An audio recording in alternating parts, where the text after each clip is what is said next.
Well, good evening, everyone. This is Congressman Nick Langworthy, and I want to thank you for joining me tonight. I am doing this call live from my office at the Capitol in Washington, D.C., and I hope by now that you've been able to join me for one of our monthly telephone town hall meeting series, where I call you, the residents in New York's 23rd Congressional District. I give you an update on what's going on in Washington and around the district, and also I take your questions, which is the most important thing, and we can have a conversation, and I think that's really important to do. But for those of you that are new, and this is your first telephone town hall meeting, I want to welcome you. Before we get started, if you would like to get in the line to ask a question, please press *3 on your phone at any time, now or throughout the call, and we'll get you in the line. And we're going to get to absolutely as many calls as we can here. As you know, last weekend, President Trump took very decisive action to eliminate a very significant threat to our national security and the safety of our allies. After Iran repeatedly rejected diplomatic solutions and advanced its pursuit of nuclear weapons, President Trump acted to protect American lives and global stability. Our brave servicemen and women carried out this mission with real courage and courageous precision. By targeting Iran's nuclear weapons capabilities, President Trump made it very clear. The U.S. will never permit a nuclear-armed Iran. We will always stand strong in the face of aggression and to terrorism. And Iran is the largest state sponsor of terrorism that the world has seen in many, many years. While preventing a nuclear-armed Iran has always had bipartisan consensus, no one has been more effective at delivering the meaningful steps towards peace in the Middle East than President Trump has. President Obama and President Biden, their administration, they went with an appeasement strategy, which only emboldened Iran more aggressively pursuing nuclear proliferation after that, with an awful lot of American money to fund that effort. The Iran nuclear deal wasn't worth the paper it was printed on, and it was in my opinion, the right decision that when President Trump canceled that deal and imposed crippling economic sanctions that significantly weakened Iran's ability to fund terror proxies and develop those advanced weapon systems in their nuclear program. He pursued a diplomatic approach with other Arab nations in the region and has successfully brokered the landmark peace agreements like the Abraham Accords that have brought a new era of diplomacy, new trade, new stability between Western civilizations and Middle Eastern countries. Progress has been made across the region. Iran has been and continues to be a global sponsor of terrorism and violence. Thousands of Americans have been injured, maimed, and killed by the Iranian regime. And a nation that openly calls for death to America and death to Israel and wants Israel wiped off the map cannot be trusted with a nuclear weapon, period. They would use it. They would use it offensively. President Trump, I think, has the trust of the American people on this issue. He does not want to escalate wars. It was a necessity to drop that weapon on the nuclear sites because Israel did not have the weaponry capability to destroy the nuclear cache at the Forder location as the United States did. The bunker buster bombs were very successful in knocking that program and taking that site off the map. So I think he made a decision based on clarity and put strategic courage forward to get to this moment. And now we have a ceasefire. Iran knows that the American people mean business under a commander-in-chief that says what he means and means what he says.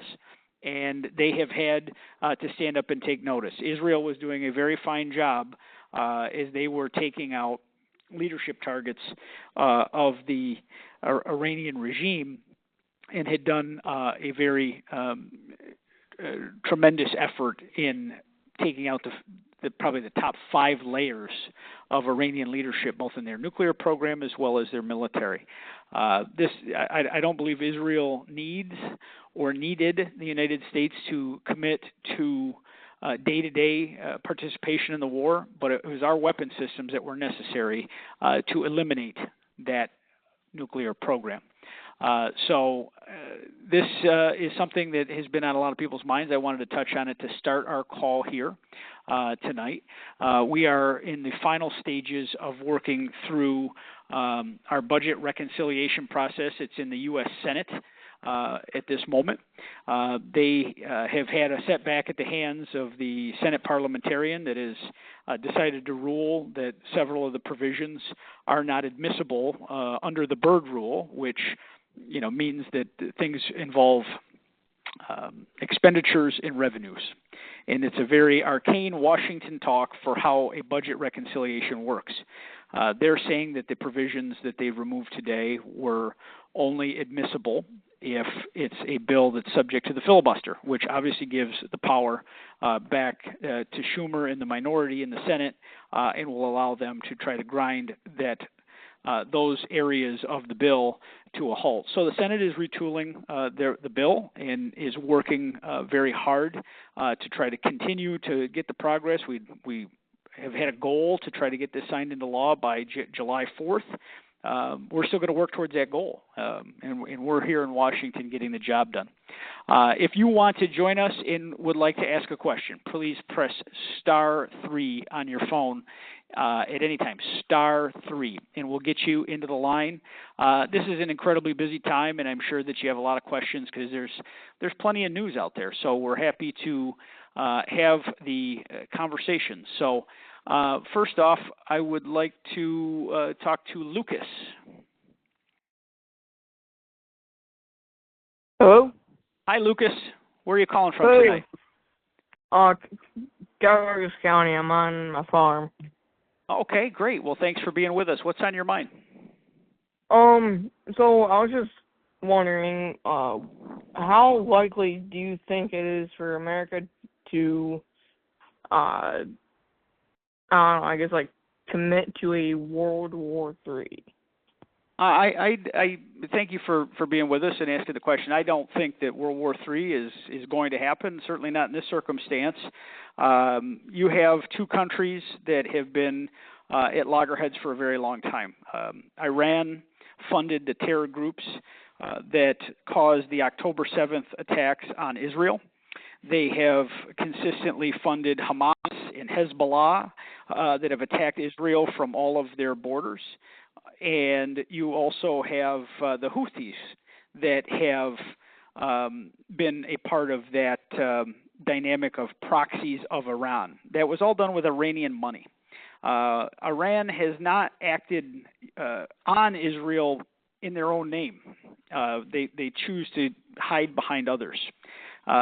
Something was going to give at some moment, and as Israel gained intelligence that said that Iran was very close to possessing a nuclear weapon, they went after military targets, and they did that very swiftly, and they started strategically taking out military targets, nuclear scientist targets, nuclear sites, key military sites, and it's a very one-sided affair. You notice that no Arab countries in the region that in another era would have come to defend Iran in that fight. They have not. They've in fact called for peace. I believe the Middle East wants peace. Iran was the country in the Middle East that they want nothing more than to end Israel's existence. President Trump, using tremendous force to take out their nuclear sites, has brought a ceasefire. I think that they understand the sheer force of the U.S. military. I mean, we have the most elite fighting force on planet Earth and probably the history of the world. And the idea that there's going to be a World War III, I don't see anything brewing here that would lead us to that moment. I mean, you even see Vladimir Putin, who has been very close to the Iranian government in the past. He has not come to their aid. China has not come to their aid. China has made sure that any of the discussion that Iran put forward, saying that the Straits of Hormuz should be shut down, which would cripple much of the world's oil trade, that cannot happen. So their allies economically have undercut them. So I think really we remain there is a war between Israel and Iran that is currently at a ceasefire, and hopefully we can get to a peaceful diplomatic solution to wind that war down once and for all. But I think President Trump is very clear; he does not want to see any sort of long-term military engagement by the United States. He did what he had to do, and then we're moving on, and we're trying to bring diplomacy and peace. So thank you for being with us tonight. Next, we are going to go to Amy. Hi, Amy. Hello. Hi, sorry. Hi, how are you? Hi. Where are you calling from tonight? I'm calling from Hamburg. I Okay. want to just take a second and thank you so much for your time. I really do appreciate it, and I do try to listen every month. I am an independent. I really do try to get my news from as many sources as I can and everything. And I try not to follow party lines so much, but I'm a mom, first and foremost. I have 4 kiddos. My son is on the spectrum, and I am so extremely frustrated with RFK Jr. and so many of the moves he's making, especially regarding autism. He has been promoting misinformation and debunked stories regarding autism and vaccines and using it to further anti-vax ideology. He has profited prior to becoming the Secretary of Health. He profited $2.2 million from his Children's Health Defense Organization, which was supposed to be a nonprofit. He is casting so much doubt on the FDA, the CDC. I'm wondering what your opinions are on this. And I would like to also just say that him trying to appoint David Geyer to the autism vaccine study is egregious. I'm sorry, I'm not usually this chaotic with my speech, but I just... No, I appreciate you sharing your thoughts here. I mean, there's a lot of opinions out there in this area. We have to follow science, and there's differing opinions about vaccines as a whole. There's certainly theories out there that have been disproven and concerns. I think we certainly do offer a lot of vaccines to very small children. That as a dad, that's been something that's given me pause as I watch a lot of needles go into my kids. But we certainly, have vaccinated our children. But I'd probably like to have a more long-form conversation if you could share some of the articles with me and my team that you have. Perhaps we can, share some time together on the phone and kind of talk through some of your concerns, because obviously, you have a child on the spectrum. I'd like to get your perspective on some of that. I do think that, there were fears when RFK came in that, he was going to ban vaccines, and I don't think that is on the agenda for, the Department of Health and Human Services. I mean, he does serve at the pleasure of the president. There's, I think, coming out of COVID, I think we're done with the era where we believe one particular medical voice is the end-all, because the country got led down a path in that regard. So there is, I think, room for different opinions, but it needs to be a marketplace of ideas, is my opinion on it. But I would be very interested to, hear some of your experiences and, some of your thoughts on this, and especially in the autism, the panel for sure. I would be very grateful for that. Thank you. Okay. I'm going to have my staff call you at the number that you called in on. We're writing it down right now, and we're going to set up a time to have a conversation. Okay, Amy? That sounds great. Thank you so much for your time. I really appreciate it. Thank you so much. Absolutely. Next, we're going to go to Richard. Hi, Richard. Well, I was wondering, what do you think of the new Democrat mayor of New York City, Zorani? And also, if you plan on working with him by increasing the minimum wage throughout New York State, because I saw that he wants to increase the minimum wage to $30 an hour in New York City. And, like the whole state, like we're basically one of the best states, and we should lead by example.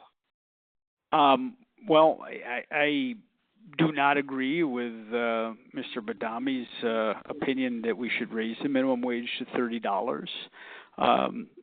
That's an arbitrary number that he's decided that would somehow the economy would not have negative impacts if you raise minimum wage at $30 an hour. The people in New York City can pick whoever they want to be their mayor. He's now the Democratic nominee, and we'll see where the general election goes. But he has some very outlandish ideas. He's an avowed socialist. I think a lot of people were very surprised at the outcome of that election. But it's a very liberal place. It doesn't really share the same values as Western New York or the Southern Tier, not by a long shot. If you have, everything I talk to when I visit a business, they're having a hard time keeping the doors open based on a market-based minimum wage. We have the $15 minimum wage that's much higher than our neighbor in Pennsylvania. But you're not going to hire anybody at the federal minimum wage level. You wouldn't get any applicants. So, you see many times, even in service industries, people paying, $2 and $3 above that to try to get workers at fast food restaurants even.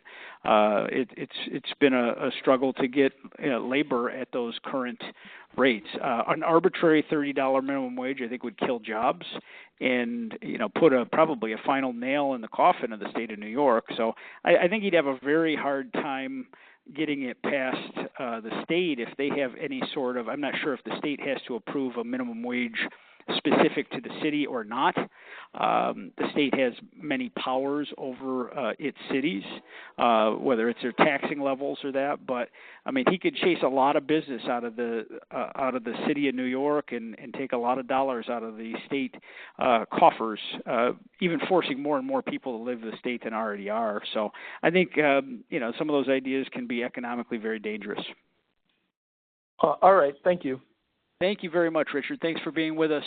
The next call will come from Edward. Hello, Hi, Edward. Hello, Congressman. Hi. Where are you calling from? I'm calling from Brant, okay. out here in Irving. Yes. Well, one of my issues I wanted to raise was reciprocity, but before we get to that, you were speaking to someone about autism. Yes. And immunizations, and just to let you know, my background is Fort Detrick, USAMRIT. Okay. And vaccines, and that whole argument is truly about a preservative that was used, sodium azide versus thimerosal, and those are non-issue issues. There are other issues that is in our food chain that initiate those particular issues. But going beyond that, and getting back to what I really wanted to talk to you about, was having reciprocity as a part of the Great Bill. I come at you as a gun-toting, card-carrying, ultra-conservative Republican that's somewhat of a strict constructionist. Okay. Now, so do you mean conceal and carry reciprocity? Yes. Okay. Yes, yeah. We've covered a couple topics here with your question. So I just wanted to make sure what you were what you were talking about. I am a co-sponsor of the Conceal and Carry Reciprocity Bill. Unfortunately, I don't believe it's admissible through the Big Beautiful Bill because it's budget reconciliation. It has to involve revenues or expenditures. And if it's a strict policy matter, the Senate parliamentarian, just like they made some changes to the bill in the Senate today, would not allow a two-way policy to be put into that, unfortunately. I'm a strong supporter of the Second Amendment, and probably just about every bill that you could research, I'm a co-sponsor of that would help solidify our right to keep and bear arms, because I believe those rights are under assault in New York like nowhere else. And I've sent a message to our Attorney General Pam Bondi to ask her to investigate New Yorkers' Second Amendment rights and whether or not they have been infringed on, from a federal perspective. So it's really important that we keep that at the forefront. We don't lose sight of it. And just because someone in the White House that supports the Second Amendment is there doesn't mean we shouldn't continue to move the ball forward. But I want to thank you for being with us here tonight. We're going to next talk to Steph Heron Waters. Hello?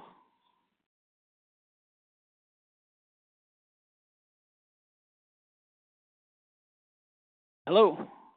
Oh. Hi, Steph. Are you there? Yes. Hi. Thanks for being with us. Where are you calling from? I'm calling from Woodhull, New York, down in Steuben County area. Oh, thanks for being here. I was in Woodhull last year after the flood. Well, that's part of my question. Okay. The first off, I want to say thank you so much for advocating as much as you do for New York State correctional officers. My husband is one of the officers who went back in, and what I know you guys had a get together or something like the new committee or whatever on trying to get things straightened out. How is that going? Because not many things have changed on the staffing crisis.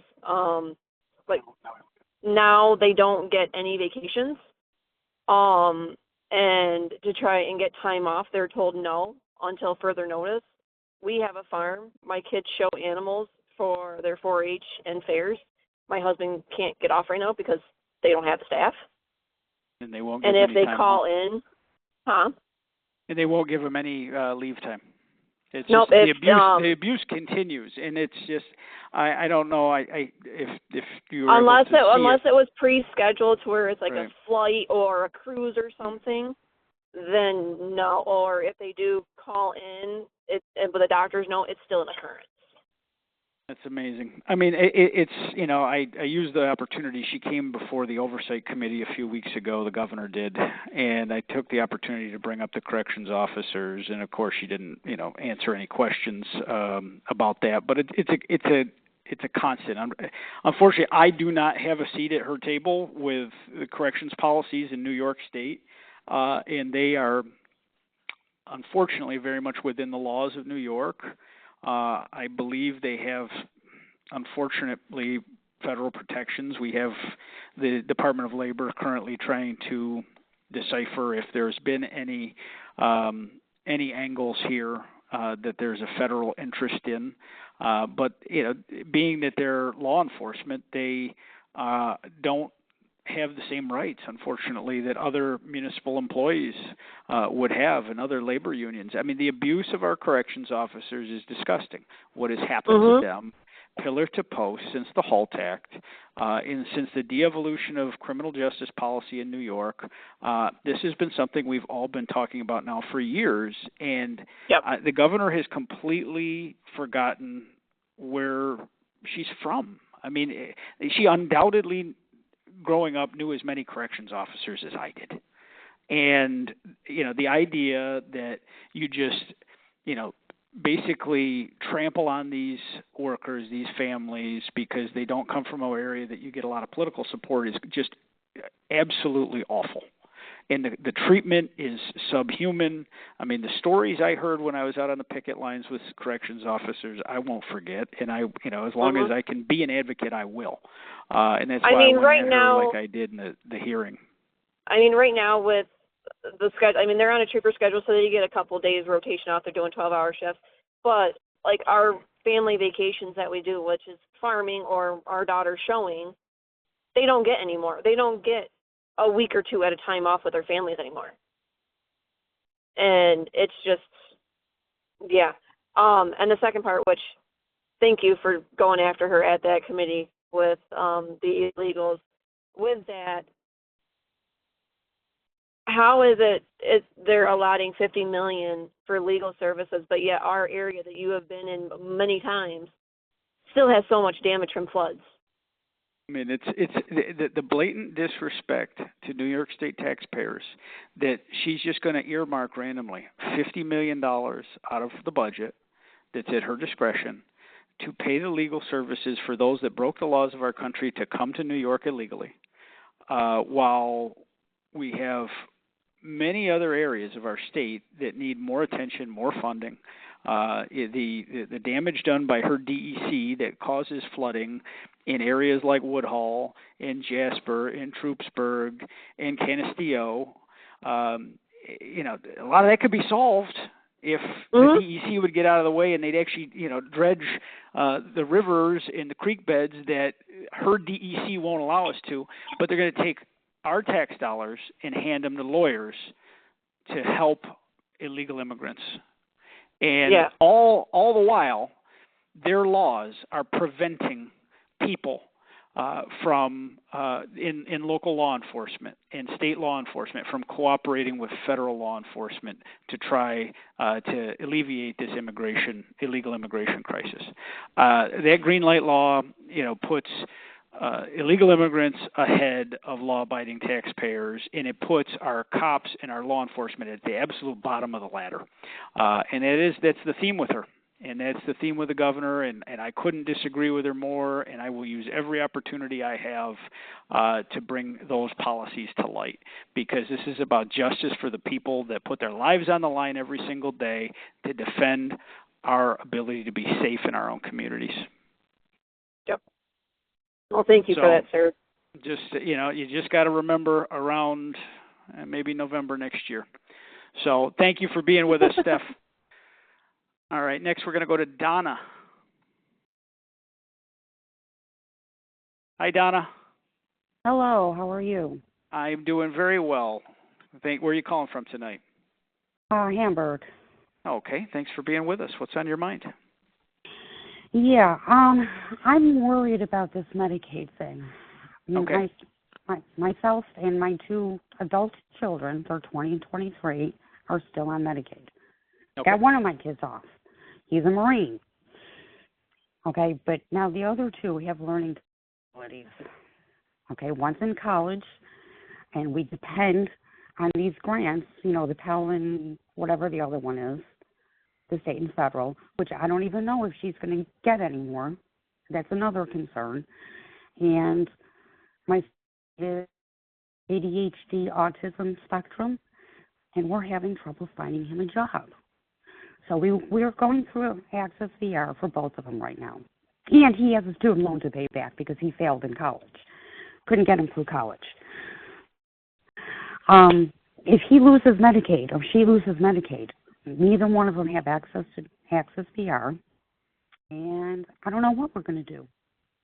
Well, can we just talk about the changes to Medicaid? Because the misinformation about what we're doing in the budget reconciliation is off the charts. I mean, I've heard mailings telling everybody that you're going to get kicked off Medicaid. What we are doing in this bill is protecting the future of this program by prioritizing the dollars in the spending on the people that Medicaid was intended to. Now, from what you tell me, your children are part of the traditional Medicaid program, because of their disabilities. And that was what Medicaid back in the 60s was created for. It was to take care of people under 100% of the poverty line. It was to take care of children, pregnant women, and the disabled, and our seniors that were impoverished. And that's who we have to protect. It's for the most vulnerable. It's for the people that have a hard time helping themselves. And Obamacare opened the floodgates because they couldn't sell insurance policies to certain people in the within the economic situation, and they created an expansion population where it's just people they couldn't find an insurance program for, so they slapped them in there. You sound like you got your hands full, and you're dealing with single mothers, twins. Yeah, sure. You by everything you're telling me, you are part of the traditional Medicaid, and nothing is going to change for you. Do you work? Yes, I do. I work full time. So what we're putting on this program is we have provisions that are going to, first and foremost, illegal immigrants don't belong on the Medicaid rolls. This program was not designed to care for an illegal immigrant population. That is one of the areas that we have put in the bill. That's not even what I'm concerned with. I'm more concerned with my just here. I want to go through the things that we put in the bill. We're taking illegal immigrants off the rolls. We are putting a common sense work requirement into the expansion population, not for the area of Medicaid that your family is a part of, but for the people that are part of the Obamacare expansion that choose not to work. They are able-bodied, they don't have disabilities, and they are of working age, and they don't have dependents. Those people choose not to work and still get free health care. It's a common sense work requirement, and it's 20 hours a week, community service counts, education counts, and those folks are going to have to try to lift themselves up and join the economy, or they won't be able to continue on their benefits. But people with disabilities, we are protecting Medicaid for. We are making sure it's there for those that it was intended for in the first place. And all this noise out there, I've been accused, you're going to close the hospital, you're going to do this, you're going to do that. That is not even in the bill. I mean, New York State spends more on Medicaid than any state in the union. We spend more than California, we spend more than Texas, and they've got way more population than we do. We are taking care of the people that need it the most. And the disabilities community is at the absolute forefront of that. We have to take care of the disabled in this community and in this country, and we're very dedicated to that. So I don't believe anything will change. What about what? Financial aid. Now, my daughter, I'm dependent financial on aid. For my daughter, she's going to college. You're changing the subject? You're changing. All right, so you're changing the subject to student loans and financial aid grants? Well, I'm concerned about both. Okay, because all right. But I'm talking about one thing, and then you kind of switched it up on me. So okay, I'll let you finish. No, I've said what I'm going to say about Medicaid, but in terms of financial aid for college, if there's a need base, they're still going to have access to those grants. All right, because I can't afford to put her through college without it. I mean, I just can't do it. And she's got to be able to support herself. I don't want her to have to go through what I'm going through now, having to support kids with a low income. She shouldn't have to struggle like I am. I don't want her to sacrifice like this. This is horrible living like this. Well, I'm sorry that you're struggling, but these programs are still going to exist, and they're still going to be there for the most vulnerable that need them. So I appreciate you being with us, Donna. Keep the faith, and thank you for being on the call tonight. And next up, we're going to go to Brandon. Hello? Hi, Brandon. Where are you calling from tonight? I'm calling from Addison, New York, in Steuben County. Oh, thanks for being with us. What's on your mind? Hearing this in this bill or one of the bills that there's a possibility of selling public land. Senator Mike Lee is pushing for, and I don't feel that should be okay.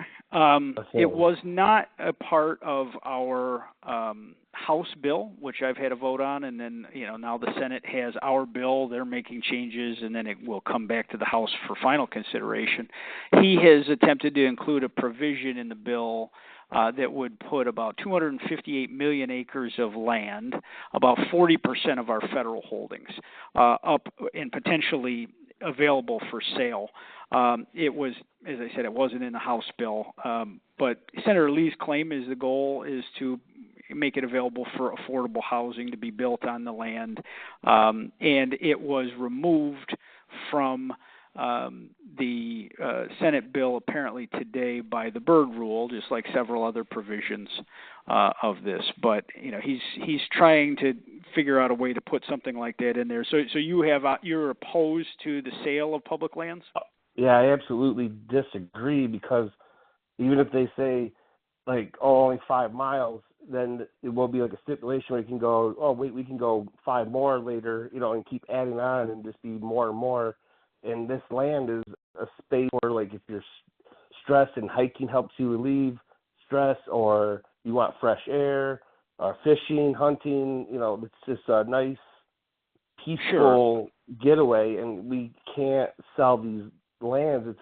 Some people live in cities where they don't have access to wilderness, and they use that to get away and just from the everyday grind and for camping and stuff like that. And there's no need to sell the public lands for affordable whatever housing or whatever it is, and it's funded by Microsoft, which is Bill Gates, who owns the most land in the United States. I find that kind of fishy and weird. No, he doesn't want to sell any of his land, though. No, he doesn't want to sell his, but he wants to buy our public land. I mean, I'll just give you this. I mean, I certainly am not, a proponent of throwing 40% of our federal land holdings up on the market. I think the one thing that we do have to look at as a country, though, is we have treasures. We have these national parks that are just amazing, especially the ones out west. I mean, we don't, unfortunately, have national parks in New York, but I'm looking forward to someday getting a chance to visit, Yosemite and Yellowstone and these amazing sites. I don't think we're talking about anything like that. I mean, they won't touch those. There is 650 or so million acres of land, and I talked to some of my colleagues that represent congressional districts out in the West, and they think it's excessive, and they would like to see some land made available. Now, I'm more of a local control guy, where I think that people from those states should have some say in the matter. But the federal government comes and will sit on a massive piece of a state, and they own it, from times gone by, and it's just there and it's dormant, and it prevents expansion of population and expansion of perhaps mineral rights and our ability to explore some of the gifts that God gave us. I think you shouldn't close the door on any changes, but a wholesale just sell-off is probably not something that I would be quick to sign up for. But I think keeping 650 million acres of our country on total lockdown in perpetuity is probably not, a feasible position forever. But I think that we should study it in individual states where these lands are located. They should have a say in the matter as to what their vision is for the state, what are their needs, and but the federal government is, in our state, New York State is the intrusive entity. In other places in the country, the federal government stands in the way of a lot of progress because of a lot of federal land holding. So, I before I would go too far, I would probably consult with some, people that have been on the front lines of this, like my colleagues in Wyoming and in Montana and places like that have been up against it for a while. But we have an awful lot more land than I think people have a grasp of, and we can have it both ways. We can sell some, and we can still maintain our amazing treasures. My thing is just a lot of these lands, these ranches have access to graze their cows on, and 94% of America eats beef.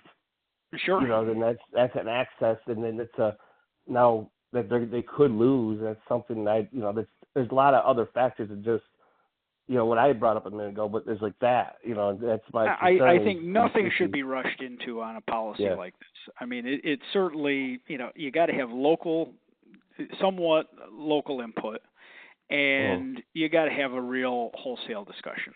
And it's so, where I wouldn't put it on lockdown forever, I wouldn't rush to sell it off in a hurry. I think that you got to come to a common sense, policy going forward is to, in some areas are going to be worth more than others. So, but no, thank you for calling tonight and sharing your thoughts. I really appreciate it. I'd like to invite you to press *3 if you want to ask a question. Next, we're going to go to Terrence. Hi, Terrence. Hi, Congressman. How you doing? Hi. Good. Where are you calling from tonight? Good. Lakeview, New York, although I'm in New York City right now, but I'm from Lakeview, and I live in Lakeview. Lakeview's beautiful. Yeah, great place. I was originally going to talk about Iran, but you mind if I go to Social Security?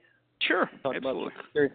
I just wanted to bring up Social Security because I just signed up for it a few months back, and I did it online. I think it was March 2nd. I did it online, and in the online system it said, well, we're going to either send a letter of any confirmation or contact you within 30 days. So anyway, I wait 30 days, nothing happens. I waited 60 days, nothing happened. So I tried to contact, took 4 hours on the phone of waiting on the phone to get a hold of somebody in Social Security. And finally I got a hold of somebody, and they said, well, we're going through a new computer system. You got to be patient and this and that. So anyway, I said, oh, okay. So I waited another 15 days, nothing. And then I called again. I think it was, this time I got a hold of somebody a little quicker, like 45 minutes. And they said, well, you got to call this other office. You got to call the field office. And this and that. So then I hung up, another on hold for, I don't know how long it was, but finally got a hold of somebody in the field office. Oh, okay, we gotta do this, we got to do that. And we got some things cleared up. But the weird thing is I've been with my wife for 41 years. I've been 2 jobs my entire life. Pretty simple, simple application. And here they're having a tough time with it. So my biggest concern is we're going to be depleting Social Security by reducing their workforce. That's what I'm still hearing. I don't know if that's changed, but the other factor is that now President Trump was talking about. I don't think it might not be in the bill. I don't know, but talking about stopping or taxes withheld for people that are of retirement age, which is going to deplete Social Security even worse. So my biggest concern, and this seems to be the same thing with both parties, they just keep kicking the can down the road. And here Social Security is supposed to deplete by 2033, I think. Anyway, it's just going to deplete further. So that's my biggest concerns. And here I am, 66 years old, and worked all my life and worrying about Social Security. Well, Terrence, did you get your matter resolved with Social Security? We got it. Yeah, we got it. So you are enrolled. You've got everything you need to do. Yep. Okay. It took quite a process. And if I guess this is for everyone out there. If you are dealing with red tape with one of these federal government agencies, I want you to call our office. All our offices are listed on our website, langworthy.house.gov. This is what we're here for. We cut through red tape for people. And unfortunately, federal agencies don't work the way they should, and they never have. And hopefully we can make that work better. But right now, we have to help a lot of people, whether it's your veterans benefits, Social Security, Medicare, getting a passport. Those are the kind of things that I have a very dedicated team ready and able to help. And we have liaison desks at every one of these offices, and we can expedite things along. So, Terrence, if you ever find yourself in the same boat, call our office, and we'll get to work on it right away. And we help people with the IRS in the same fashion. That's another agency. People sit on the phone for a day and then, get disconnected, and it's very disheartening. So we're able to kind of cut through that red tape for people. But in terms of the no tax on Social Security did not happen. It's in its entirety. The president has in the bill a tax credit for seniors of up to $4,000. Unfortunately, the full no tax on Social Security, it just doesn't fit in the bill. I mean, it would cost $1.2 trillion, and it would basically be the entire bill. So it can't fit in budget reconciliation, but it's something going forward. We'd like to see seniors in their golden years have more of their money. and not be subject to taxation on things so they can live a little better lifestyle. But the tax credit for seniors will be a helpful component. But certainly hear you on Social Security. We need to make sure it's there. We need to make sure it's there. It's a contract with the American people that if you pay in all your life, it's going to be there. And somewhere along the lines, over our history, it went from a trust fund to a place that people borrowed from over time, for various government spending. And that wasn't the way it was designed. And unfortunately, we're going to have to address this. And we got to take the politics out of it and all of the political vitriol, to come to a real solution. But I certainly hear you loud and clear on everything with federal agencies and our need to have those programs there with you. Thank you for being with me tonight, Terry. Next, we are going to go to Joe. Joe, how are you tonight? Hey, how you doing? I'm doing very well. What's on your mind? Where are you calling from? Hamburg, New York. Okay, thanks. What's on your mind? Building a house this year, and I'm rushing this year just because of the gas ban coming January 1st. And now they came up with this 100-foot rule, which before paid for a 100-foot of gas line, which now they took out. And I was wondering, when is that going to be implemented, or is it already implemented? If I start building this house in, a few weeks, am I going to have to pay for the gas line now, or is that something that's coming down the road? Well, this is a brand new state law, the 100-foot rule, where now they can gouge you to get hooked up to a gas line. But unfortunately, it's a gas line that after January 1st of 2026, it's against the law to build a house with a natural gas hookup. The state is going to completely have to walk all of these laws back because they cannot get there with the technology, with the demand. I mean, the grid cannot handle this many demands on the electrical needs to fully electrify homes, plus EVs, plus electric school buses. We don't have the electricity in the system. And now they want to gouge people up to $25,000 for the right to hook up to this readily available public utility. I mean, that 100-foot rule was always there for generations, and now it's another impediment to building a house in New York. While we supposedly have a housing shortage, now they make it harder for us to build, harder for us to actually move forward. I mean, the war on natural gas and fossil fuels by bureaucrats and politicians in our state is something that's going to hit a tipping point. We need 40% of our electricity comes from burning natural gas. 20% comes from nuclear sources, about 20% comes from hydropower, and the rest, which is a paltry sum, comes from alternative renewables. Natural gas is the lion's share of our energy. Yet they won't let us harness the gas in the ground in the southern tier and the Marcellus Shale. They've prevented us from the transformational, generational opportunity of creating thousands of jobs, just like Pennsylvania and Ohio have, and have led to more poverty in our area and less jobs and opportunity, and more of our kids having to leave for other places. This is just another in a laundry list of bad policies that the states put forward. But they also don't want to immediately admit that their law is not going to succeed and they're not going to enforce it. I saw that firsthand with the electronic vehicle mandates. And, as of this year, 35% of all auto sales in New York are supposed to be EVs. But the problem is last year, New Yorkers only had 1.8% of total EV sales.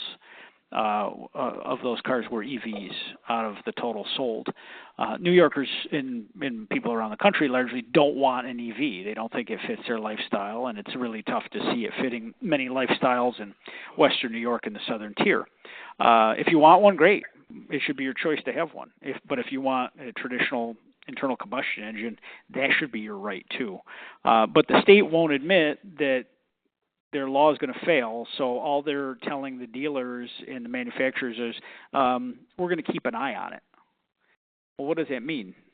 If the company that sells cars has to pay a credit for the EVs not sold, they're just not going to send cars to New York. And I've heard that directly from the manufacturers. This has got to come to a head at some point, and the state has got to admit that the CLCPA, these climate policies aren't working, aren't going to work, and we have to come to an all-of-the-above solution, one that puts the consumer first, lets your choice be first, and that's why I introduced a bill called the Energy Choice Act. It's one of my top priorities on the Energy and Commerce Committee. And the Energy Choice Act, what it basically does is it bans the bans. So the federal government will tell municipalities and states that they can no longer take honest, reliable, legal sources of energy off the table for consumers. So if you want to burn with wood, you get to burn with wood. If you want to burn with natural gas, you get to have natural gas. If you want to have fuel oil, you get to have fuel oil. It's not the state or locality's role to tell you what you can do. So we're going to try like hell to get that bill over the finish line this year and hopefully get it on the president's desk. Okay, so right now I would still be able to use the 100-foot rule if I build it next month or so? I believe that you're okay until probably the end of the year, but I certainly am not an expert on the state law. I would call the utility company right away if you're currently in construction. Okay, going back to the EV thing, it's funny. I work at Tonawanda Engine Plant. It's one of the biggest motor producers in the world, and a great employer for the state of New York. And here they're pushing for all these EVs. And you're just having another huge investment in Tonawanda Engine Plant. And correct. We have great American companies that have been forced to create EVs that the consumers don't want. Yet if you had hybrid cars, they'd sell like hotcakes. People are ready for hybrid cars. They're not ready for a full EV lifestyle, especially where we live. So thanks for being with me tonight. Right. I really appreciate it. Thank you, sir. All right, have a good night. So, let's go to John. John in Olean. Hi, John. How are you tonight? Battery. It's low voltage. You're not going to be running that much. Hello, John. Well, are we going to do? I guess John is not with us tonight. Next, we are going to Josiah. Hello. Hi, Josiah. How are you? I'm doing well, thank you. How are you? I'm doing great. What's on your mind tonight? Well, thanks. And by the way, I'm calling over from Elmira, New York. Oh, thanks for being with us. Yeah, thanks. So I was wondering, you had mentioned trying to get the big, beautiful bill passed by July 4th. I was wondering twofold. One, if it doesn't pass and it falls through, when would the Trump tax credits end? And then the second part was you had mentioned that they were trying to remove certain parts of it in the Senate, parts of the bill.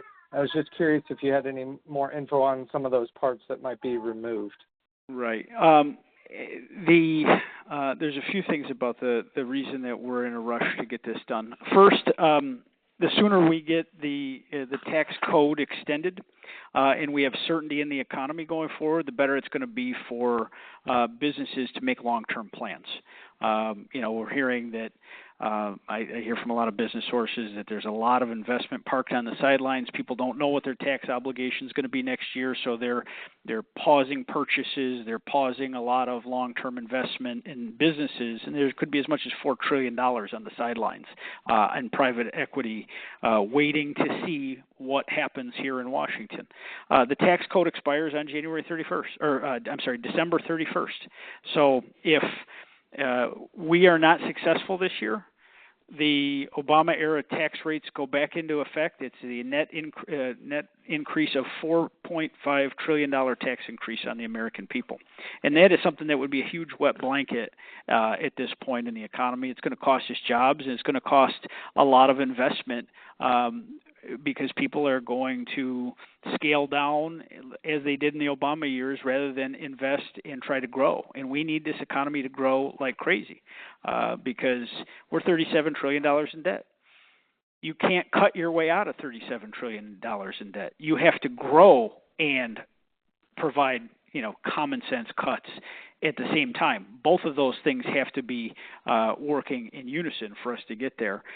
We also have a debt ceiling, which I think is a foolish, antiquated tool that you have an arbitrary number that you say the U.S. should not exceed X dollars or X timeline of debt, and it creates a phony political crisis. The U.S. is always going to honor its debts. We shouldn't have this arbitrary deadline, but that is probably coming upon us before September 1st. So the time is of the essence for us to get this done because if for some reason we botched it and the debt ceiling didn't get increased, we've reneged on the full faith and credit of the U.S. Treasury, which is not acceptable. It's never happened, and it's certainly not going to happen now. So failure is not an option for us here. Some of the provisions that the Senate parliamentarian kicked out this morning that I believe the Senate right now is retooling, some of them involve some of the health care provisions that were in the Senate side of the bill. Some of them, there was kind of a laundry list, and it was a little bit surprising because all of the changes that were in the House bill, we believed had been pre-cleared by the Senate parliamentarian, but the Senate parliamentarian seemed to have changed her tune this morning. Much of it involved the health care provisions and how things were worded, and I do think some of that thing is going to be retooled here in the next day or two, and they're going to rewrite portions of the Senate side of the bill. And then we will see what it looks like when it comes to the House, and that's when I'll get consideration of it. But it's a work in progress. There's a lot of things in our budget reconciliation that will provide growth for the country. I mean, the extension of the tax code plus increasing the child tax credit, plus giving our seniors under a certain income threshold a $4,000 tax credit so that they can live a little more comfortably in their old age. Continuing to double that standard deduction that's put more money in families' pockets. I mean, there's our detractors say this is only for the wealthy. This means about $1,700 a family, and I don't know about you, but I think $1,700 is a lot of money, and it could be a couple mortgage payments for people in our district, and it's something that I think people should have more of their own money and less of it with a mindset that it's Washington's money and you get to keep a piece of it. We also have great policy on energy in there, opening up, many of our permitting processes to help unleash American energy. We are going to put $150 billion back into our military to help support our troops and our service members by giving them a pay raise, but also, to resupply our munition stockpiles, modernize our military because it's been starved out for the last several years, when Biden was in the White House. But also, what's critical is that we give the money to our border agents to finish the job that they've started because they've been doing it without increased resources. And that's also in the bill as well. I mean, there's a lot of really important areas. Much of what the president ran for re-election on is all contained within this bill, and we're very dedicated to getting it over the finish line. But I really do appreciate you being with us, Josiah, tonight. And if you don't have anything else to discuss, we'll be moving on to the next caller. Thank you. Thank you. We will talk to Jaron. Hi. Hi, Jaron. Hi. Hi, what's on your mind? Where are you calling from? I'm calling from Buffalo, New York. Okay, thanks for being with us. What's on your mind? I was just wondering if you would think it might be a good idea for each state to independently get their own version of Doge, just to try and make spending and budgeting in each state more efficient, so Doge doesn't have to I do agree. I do agree that every every entity should have a full accounting of what's going on. I think of what Doge would find if they went through the books of New York State's government, and it would be probably very frightening. There were definitely frightening things that came to light that people that even serve in Congress had no idea that our federal government was up to. I can't imagine what our state is doing right now. Some states are really well run. Others aren't. I don't believe our state's well run. I mean, we have the biggest budget by a lot. We spend the most on many programs with less beneficiaries. I mean, you look at what New York State spends on Medicaid, and you can't even understand how we're spending so much for getting the outcomes on a health basis that we are compared to what's happening in other states. I mean, Texas has a far larger population. They spend far less than we do on Medicaid. There's improper payments that go on all over the place. I wish New York State entered into its own Doge program. I think it would be very helpful. So, appreciate you calling. Thank you. Thanks. Okay, next we are going to take Jim. Hi, Jim. How are you? Hi. From Newark Valley in Tioga County. Thank you for being with us. And I had a number of questions tonight, but you have responded to some of them. But one which is a local to all of us, to all of our constituency, and that's the adjustments to SNAP program. Now, I'll be brief. I was going to add Medicaid to that, but you did respond to that earlier, and we will watch for that. Now, in Tioga County, and we've all gotten this data from the county and that kind of thing, is that most people, the vast majority of those people, are already comply with the working standards that are there.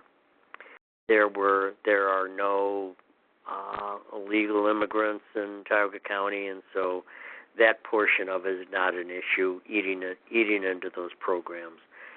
So utilizing SNAP, that is the vulnerable people, and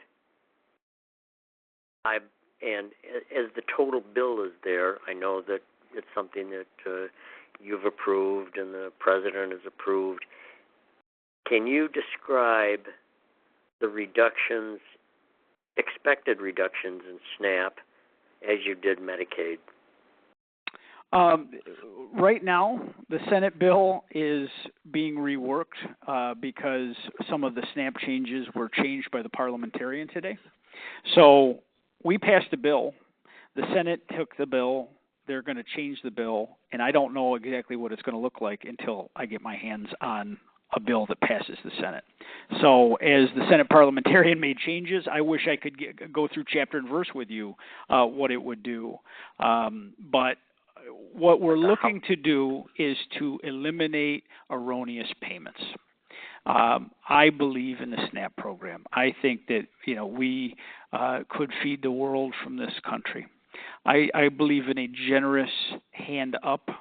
I don't believe in a permanent cradle-to-grave dependency on government. We need to take care of the most vulnerable, our kids. Obviously, children in this country, need to be fed. We need to take care of the disabled, those that cannot take care of themselves. But we can't create benefits so generous that people don't want to work. That is my governing goal here. In the House bill that passed the House, but obviously is now, as I told you, being changed by the Senate. And we'll see what the final bill comes back from the Senate looking like. But we took aim at erroneous payments. And states that we had a state cost share on SNAP. Because, as you know, the federal government gives money to the states that pay the bill, and the state doesn't pay a whole lot towards that compared to what the feds do. But we wanted to incentivize people keeping tight books.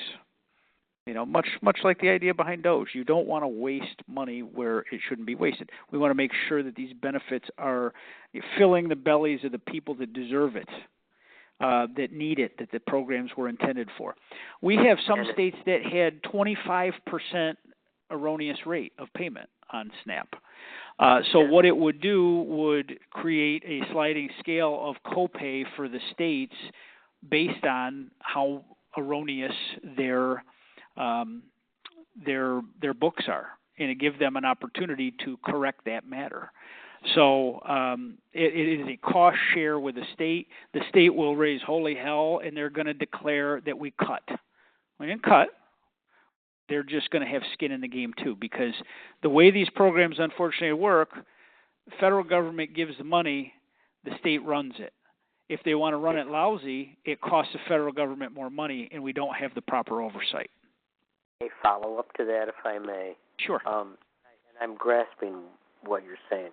Just as a reminder to, I guess, and everybody is, New York State in totals, and I'm not defending New York State, but New York State pays the federal government more than they receive, unlike a lot of the other states, so it's a net plus. And I certainly have argued for that as we've tried to bring back a state and local tax deduction that was cut far too low in 2017. We're trying to get that back.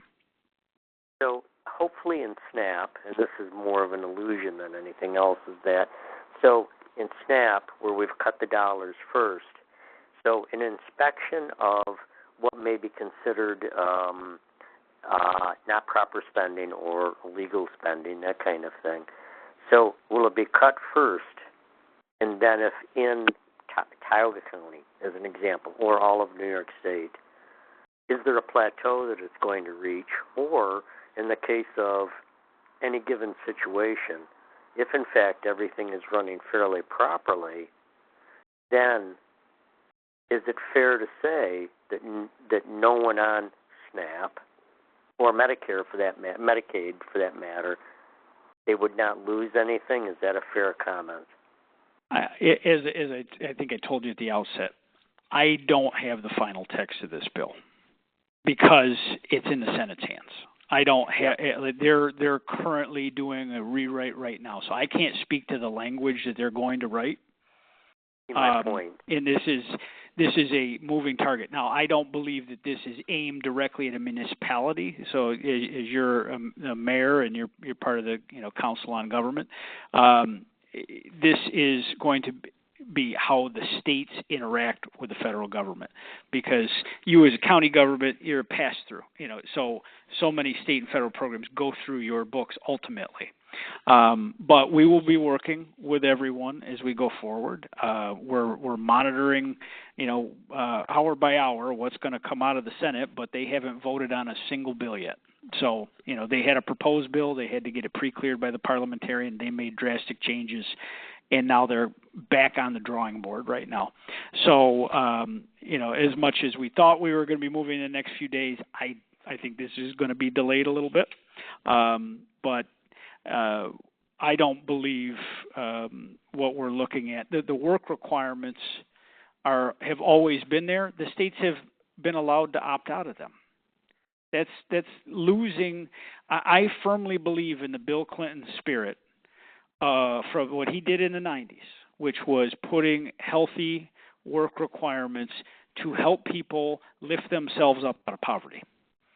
And the state's got all kinds of statistics that'll say that, oh, no, there's no one on this program that's not working already.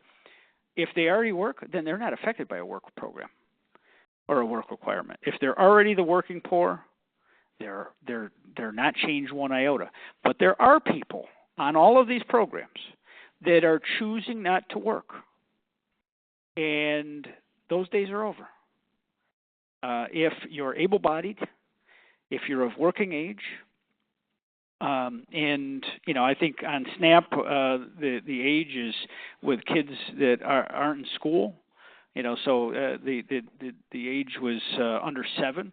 So the kids are in school, and the kids are getting fed a couple times a day at school because they're part of the free and reduced lunch programs.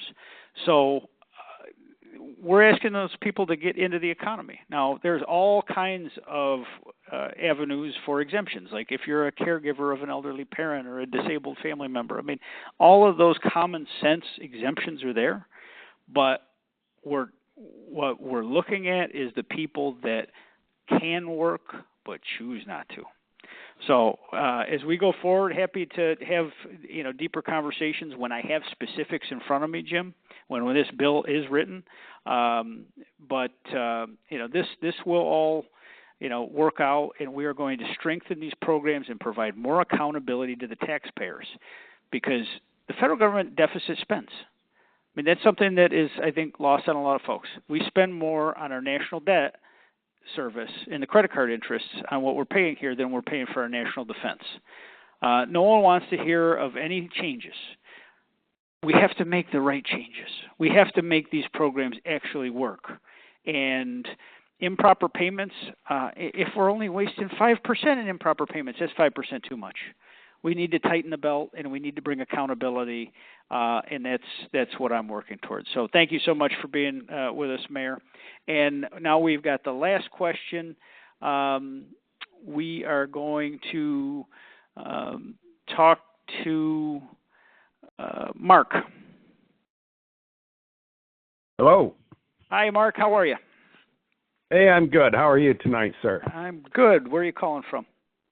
Town of Olean, Cattaraugus County. Oh, thanks for being with us tonight. What's on your mind? Oh, we got lots going on here. Liberty Renewal. My understanding is a meeting we had with them. They're about 90% contract signed on being able to put in a wind project here that will cover... The Alley Cat project? Well, I don't know if it's considered the Alley Cat, because basically it's set up town of Olean, town of Allegheny, and maybe one mill in the town of Portville. So it's going to be basically right in the heart of the Enchanted Mountains, and when they do that, the mountains aren't going to be very enchanted. So my question for you is, first of all, will the federal funding for these windmill projects, these green energy projects — by the way, I'm an oil and gas producer, just so you know what side of the fence I'm on — but that's the first question. And my second question is there anything that the feds can do to help us attack this enemy in our backyard? Well, first off, it's a contractual issue, and it might be an issue of the court, so I got to watch my congressional ethics on this. But I'll just start with this. I am not a huge windmill fan, as I think anyone that's been on these calls over the years has heard me talk about. It could be part of it. I'd rather see them out in real desolate areas where they're not interfering with people's lives. I think a lot of this stuff wouldn't be viable without tax credits that are overly generous and give away the store. A lot of the Biden-era green energy deals, they're winded down in the big beautiful bill, and that is something that I think a lot of us have been dedicated to, is making sure that these green energy boondoggles aren't put out there in perpetuity. But someone that's got investment and they're halfway built, you slam the door in their face. So they got to have enough time to get it completed, so we don't have monuments to, complete defeat out there. Right. But the reality, I believe that some of these wind projects, from my recollection in your neck of the woods, there's some court challenges being filed. And the courts will rule whether or not the federal permitting is all in place. Once something's in the courts, I can't really comment on it as a policymaker. And we got to let the judge decide whether or not they have, factually or not, do they have the proper permits in place? And I think that's... Well, excuse me. My understanding is we have not gotten to that process yet in the town of Olean. Okay. Well, the question will be, what will be the law on the day that they actually commence on those kind of projects? So, yeah. If the green energy credits expire before they get to the construction phase, well, I don't know specifically how that will affect those projects on a theoretical basis, because we don't know when the law will actually get signed into effect. But a lot of these credits have been in existence for years and years. My personal philosophy is if local officials want them, they need to vote for them publicly. I don't like what New York State's done, which is it's mowed through local zoning and just bowled people over in the name of this green energy revolution. And they've allowed someone to basically turn on their neighbors, sell off their lands, build these, monstrosities, and or solar farm.